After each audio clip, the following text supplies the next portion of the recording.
Microsoft has been in the console game for almost 20 years now, but the Xbox was not always a recognizable household brand.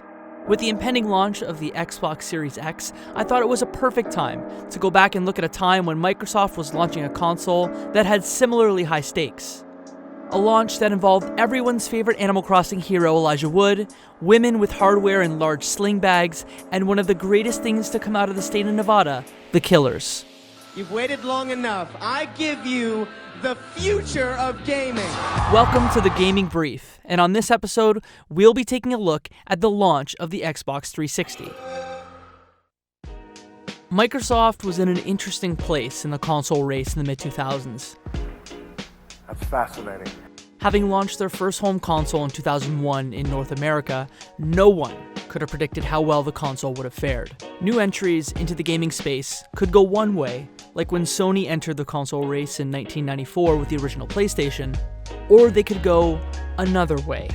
Do you remember OnLive? How about the Infinium Labs Phantom? Yeah, I didn't think so.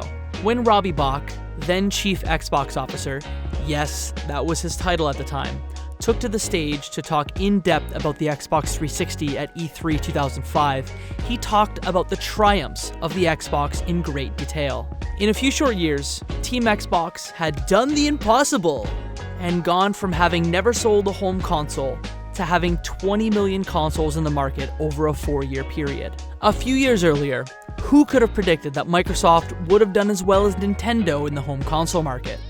Nintendo's lunchbox-shaped Mario machine sold about 18.5 million units in the same time period as Microsoft's 20 million Xboxes. However, one juggernaut stood above all the others. Sony, which still owns the record for the greatest selling console of all time with the PlayStation 2, shipped 91 million units of that console worldwide in the same time frame. Microsoft claimed that they were picking up momentum and were the number one console in North America in 2004. But unlike the PlayStation 2's world dominance, the Xbox was very North America-centric. Despite having launched big in Japan, Microsoft was selling less Xbox units in Japan than PS1 units during some weeks of the console's existence. In addition to a somewhat successful piece of hardware, the team at Microsoft also had some good software sales as well. Aside from launching several successful franchises on the platform like Fable, Splinter Cell, and Project Gotham Racing, remember those games? The Xbox team celebrated the single largest day in entertainment history with the launch of Halo 2 having racked up $125 million in sales in a single day. I feel like many companies were claiming to have had the biggest launches ever in the mid to late 2000s using different metrics like World of Warcraft, Grand Theft Auto 4, Call of Duty Modern Warfare 2, but to each their own. Where was I? Oh yeah, Halo 2, big game, shooty shoot, pew pew, the Arbiter. Yep, I remember. That game was huge for Microsoft for a couple of different reasons. Apart from being the continuation of an epic sci-fi franchise from Bungie, the game added online multiplayer on console, which at this stage in the game hadn't really been done before. You could do it with a service like GameSpy Tunnel or try it on the Sega Dreamcast, but nobody had done it as well as Microsoft on a home console yet. Not everyone had a PC to play Quake 3 Arena. Because of the scarcity of online play on consoles, Microsoft was able to build a console service in 2005 that had 2 million people on it. So what was Microsoft going to do to level up in their next hardware generation? Well, have a console with your friends and your games at the center of it. Well, I think I can do better than that. Why don't Jay Allard and I tag team the second take? Okay, let's go. We want revenues to keep growing, and we want to continue to serve the backbone of this industry, the 18 to 34-year-old male. Now don't get me wrong, we love that guy, the 18 to 34-year-old male. He's the backbone of the industry. But at the same time, the Xbox 360 is a console that will push gaming into the mainstream. The 360 is also the product that's going to push gaming back into the mainstream. The product that will fill that couch up with people from every demographic and from every market. Living entertainment powered by human energy. The unity of our vision applied to all products. How in the earth are we going to do that? Well, it takes a product with clear, compelling vision, a vision that living entertainment is powered by human energy. Sorry, I totally lost myself in the Blazer zip-up combo. I'm really glad that Jay Allard is back in the games business. So, the Xbox 360 was going to be a real upgrade for home console owners. For the first time in a home console, users would get true HD gaming with the ability to get up to 720p and 16:9 output with 5.1 sound. Additionally, we got a slew of features that we now take for granted. A wireless controller, a marketplace for content, the Xbox Live Marketplace, a progressive scan DVD player, and blades. Blades. Say what you want about them, the blades were speedy to navigate and you knew exactly where your favorite features were hiding, unlike some console UI even today. We got gamer cards, achievements, and the Xbox Live Arcade. It was originally intended to be for small arcade experiences, but it laid the groundwork for digital distribution on console. We got all that good stuff, and we also got faceplates. These were detachable covers that you could customize yourself. It led to a lot of innovative designs like silver, carbon, and woody. I make jokes, but the original Xbox 360 was leaps and bounds a better looking console than many of its compatriots. The industrial design on the unit was handled by HERS and Astro Studios, and it led to a console that was simple and elegant, featuring a breathing in design and an iconic gesture. So what you will see is somewhat concave. It has what we call the iconic gesture.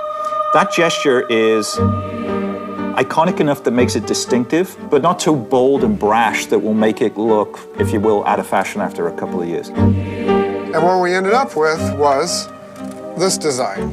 You get the gesture, you get the breathe in, you get a design aesthetic that is more appealing to a wider audience. I admire Peter Moore's work in the business, I really do, but he really marketing spoke things up at times. The Xbox 360 was a good-looking machine that wouldn't stand out in your entertainment center like the GameCube, PS2, or the Xbox. One of the strange moves, however, was when Microsoft announced that they would be selling 2 different SKUs at launch. It wasn't uncommon for someone like Nintendo to launch a console in multiple colors, but the Xbox 360 launch was different because they launched 2 boxes that has significantly different feature sets.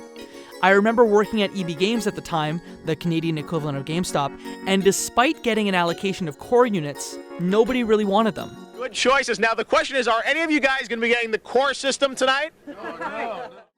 The Xbox 360 Core was a price fighter at $299.99, but for that extra $100, you lost some key accessories, namely the wireless controller, HD cables, and the 20 gig internal hard drive. Without the HD cables, you could only play in standard definition, which kind of went against everything the Xbox 360 was trying to do. Without a hard drive, you couldn't use Xbox Live, save your games, or play original Xbox titles. The Xbox 360 Core included a memory card, but at 256 megabytes, you could only hold saves on that bad boy. It was truly a weird move. Sure, you could state in all of your media that the console started at $299.99, but at what cost? The Pro Bundle came with the console, the hard drive, HD cables, and a wireless controller. There were future bundles that came with support for HDMI output, larger drives, and even a different color, but that was all you got from the launch of the console.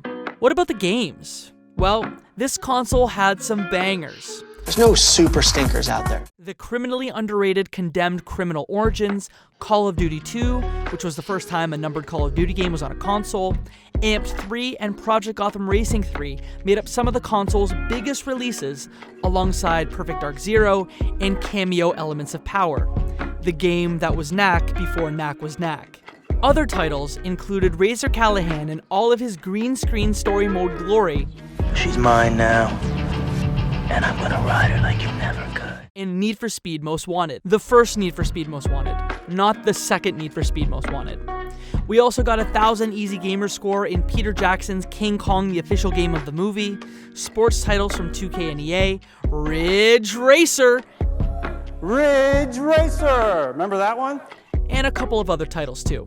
Despite wanting to launch the console in all major territories at the same time, the Xbox 360 launched on November 22nd, 2005 in the US and Canada, December 2nd, 2005 in Europe, and December 10th, 2005 in Japan. Instead of launching with Elijah Wood, they launched with the Xbox 360 Zero-Hour event. Microsoft shipped their biggest fans from 30 countries out to the Mojave Desert to buy their very own Xbox 360 at the video game equivalent of Burning Man.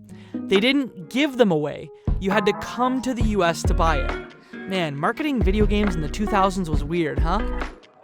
This Best Buy partnered event was televised on G4, where personalities broke down the event, the launch titles, and even got in line with some of the biggest Xbox diehards. How did the launch go for Microsoft? I mean, say what you want about what came later, but the Xbox 360 launch was a pretty successful one that set Microsoft up for a big win in the 7th generation of consoles. As of this recording, the Xbox 360 is the 8th best-selling console of all time, with about 84 million units sold. Sure, there was a new game dry spell for the first part of the launch, but several big titles came out before Sony was able to launch the PS3 and Nintendo put the Wii out into the market. Microsoft's launch was a great one, but what followed for them was both unprecedented and nightmarish. But that's a topic for a different video. Thanks for watching this edition of The Gaming Brief, covering the launch of the Xbox 360. If you like this video, check out my podcast, The Left Behind Game Club. On the show, we go in depth on a specific title or episodic release on every episode, and we are on the road to our 100th episode. You can check our show out at leftbehindgame.club or on the link in the top right corner of this video. Remember, if you like this video, make sure to like, subscribe, and follow me on social media at Jacob McCord on all major social media platforms. See you next time. Are you looking forward to this Xbox 360? Yeah, I'm looking forward to getting a free one tonight. So Xbox